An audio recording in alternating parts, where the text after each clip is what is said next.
Oke, thank you. Oke, selamat malam semua. Assalamualaikum warahmatullahi wabarakatuh. Salam sejahtera untuk kita semua. Om Swastiastu dan salam kebajikan untuk kita semua. Pertama-tama saya ingin mengucapkan syukur dan alhamdulillah kepada para dewan jajaran di depan saya yang telah memberikan kesempatan pada malam hari ini kepada saya untuk melakukan suatu speak up ataupun mengenai public speaking, mengenai tema yang bisa dibilang sedang viral di saat ini, yaitu tentang COVID dan menghubungkannya dengan bisnis yang nanti akan saya jelaskan melalui slide presentasi. Sebelum kita memulai materi, thank you so much for being present in building to staff management until investor. Jadi saya berterima kasih kepada para jajaran staff manajemen dari mulai up management, middle management, first line management sampai dengan investor. Oke. Sebelum kita memulai materinya, saya ingin menjelaskan tentang bisnis. Oke. Bisnis, identifikasi bisnis. Pertama saya ingin menjelaskan tentang dua poin penting yang memang harus dilakukan oleh atau menjalankan bisnis. Yang pertama itu adalah apa? Specification about business dan think about influence about business. Jadi mungkin mengenai hal-hal yang harus diperhatikan dalam menjalankan, membangun, mempertahankan itu dalam bidang bisnis sampai dengan hal-hal yang mempengaruhinya. Itu perlu diidentifikasi dalam bisnis. Misalkan kayak specification itu kayak mungkin dari suatu perusahaan atau bisnis bisa dibilang harus mempunyai suatu perencanaan, pengorganisasian, habis itu produktivitas sampai dengan namanya pengontrolan atau pengawasan. Jadi 4 faktor ini adalah mempengaruhi adanya suatu bidang bisnis dalam membangun, menjalankan, mengembangkan sampai dengan membuat suatu hal yang berbeda dengan perusahaan atau bisnis bidang lain. Selain itu juga ada faktor yang kedua atau I want to talk about influence atau bisa dibilang yang mempengaruhi. Jadi faktor yang mempengaruhi itu ada dua, yaitu internal dan eksternal. Untuk faktor internal itu bisa dibilang adalah satu itu adalah yang sudah pada saat umum, yaitu pembiayaan. Pembiayaan adalah faktor paling penting, faktor internal dari suatu bisnis. Supaya bisa dijalankan itu perlu adanya pembiayaan. Yang kedua itu adalah skill personality dari karyawan dibanding dengan kreativitas. Itu hal yang bisa mempengaruhi mengembangkan sampai mempertahankan suatu bisnis agar selalu bisa berjalan. Apalagi di dunia pasaran. Kalau misalkan memang tidak mempunyai suatu karyawan berkualitas dan tidak ada suatu inovasi dari karyawan tersebut, otomatis suatu perusahaan akan mengalami penurunan dan bisa jadi perusahaan itu akan beralih fungsi dan bisa mengakibatkan suatu kerugian. Untuk faktor eksternal itu ada 3. Yang pertama itu peraturan. Peraturan itu memang sangat menunjang suatu bidang bisnis. Kenapa? Karena peraturan itu bisa mempengaruhi dalam menjalankan, mengembangkan terus sistem pemasaran sampai dengan produktivitas, semua itu diatur dalam sebuah peraturan. Yang kedua itu adalah apa? Yang kedua itu adalah hal yang tidak diduga-duga, yaitu adalah bencana atau bisa dibilang sesuatu yang tidak diduga itu, kayak misalkan kayak banjir ataupun mungkin seperti sekarang itu yaitu COVID. Itu bisa jadi salah satu faktor eksternal dari bidang bisnis yang mempengaruhi sistem penjualan dan menghambat suatu profitabilitas atau pendapatan dari perusahaan sebelum-sebelumnya.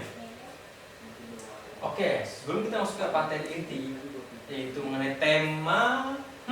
Temanya apa ya? Oke, temanya itu adalah COVID-19 mempengaruhi kerugian dalam bidang bisnis. Jadi nanti dalam slide ini saya akan menjelaskan perhitungan mengenai kerugiannya, tentang persentase kerugian yang didapat, sampai dengan hal-hal yang harus dilakukan oleh perusahaan untuk bisa meminimalisir nanti tingkat kerugian besar ke depannya. Oke. Kita langsung saja ke slide pertama. Sebelumnya saya ingin mematikan lampunya untuk bisa memperjelas slide. Oke. Di sini ada beberapa bidang ataupun bisa dibilang ada beberapa letak di sini, yaitu ada Pulau Sumatera, Kalimantan, Sulawesi, Jawa sampai dengan Papua. Dan kenapa saya menaruh lokasi di sini? Tanda lokasi kenapa? Karena di sini adalah bisa dibilang pusat supermarket terbesar yang memang sekarang ini bisa dibilang sistem pemasarannya itu paling banyak dan paling besar itu di Pulau Jawa, ya, daerah Jabodetabek. Oke. Dan bisa dibilang ini adalah pusat dari bisnis supermarket itu yang saya analisis itu berada di Pulau Jawa, yaitu Jabodetabek. Itu bisa dibilang banyak sekali supermarket besar-besar di situ. Selanjutnya.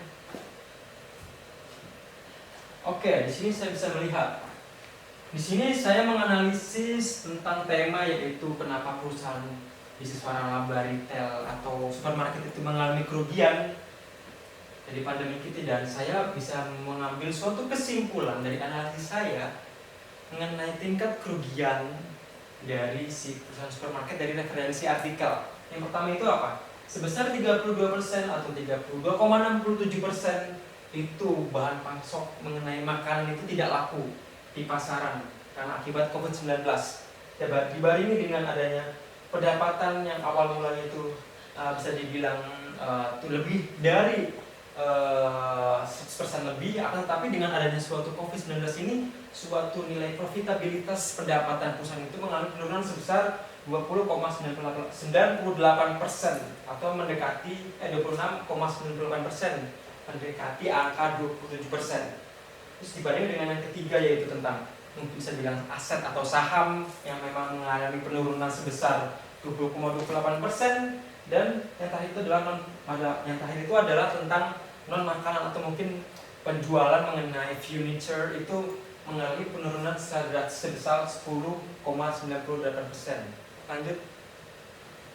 Dan ini analisis perhitungan yang saya lakukan atau estimasi lah, misalkan saya mengira-ngira gitu kan, dan dari referensi beberapa artikel ataupun beberapa dari sistem-sistem yang lainnya yang memang bisa dibilang sebesar itu. Misalkan misalnya contoh, misalkan kayak perhitungan perusahaan itu adalah tingkat profitnya semuanya itu dari mulai penjualannya makanan sampai dengan asetnya itu meningkat. Misalkan dibilang per tahun itu bisa mendapatkan 10 triliun lah. 10 triliun. Tetapi karena adanya suatu pandemi COVID-19 di tahun 2021 ataupun dari tahun 2020 jenjang sampai dengan tahun 2021, itu bisa dibilang perusahaan itu mengalami kerugian besar dalam beberapa sektor yang saya sebutkan. Dan ini adalah estimasi perhitungan untuk 10 triliun. Misalkan ini adalah keuntungan normal lah. Dan akibat dari COVID-19 itu bisa dibilang 32% dari 10 triliun itu mengalami pelonjakan secara drastis dalam bidang kerugian atau dalam kerugiannya. Jadi sebesar 3,277 triliun itu perusahaan supermarket mengalami kerugian dalam bidang makanan. 2,8 triliun itu aset atau sahamnya, tentang profit atau pendapatannya itu sebesar 2,98 atau mendekati angka 3 triliun. Perusahaan supermarket mengalami kerugian. Dan hal yang keempat itu adalah makanan sebesar hampir 2 triliun. Next. Oke, di sini saya ingin memberikan suatu tips atau bisa dibilang analisis saya ya, supaya perusahaan supermarket itu bisa lebih kompeten dan bisa lebih bersaing ke depannya. Oke, yang pertama itu adalah inovasi, kreativitas, dan kolaborasi. Itu sangat bisa menjadi menunjang untuk kesuksesan perusahaan ke depannya. Terima kasih. Nah, tunggu sampai habis saya. Gila. Tek, udah habis.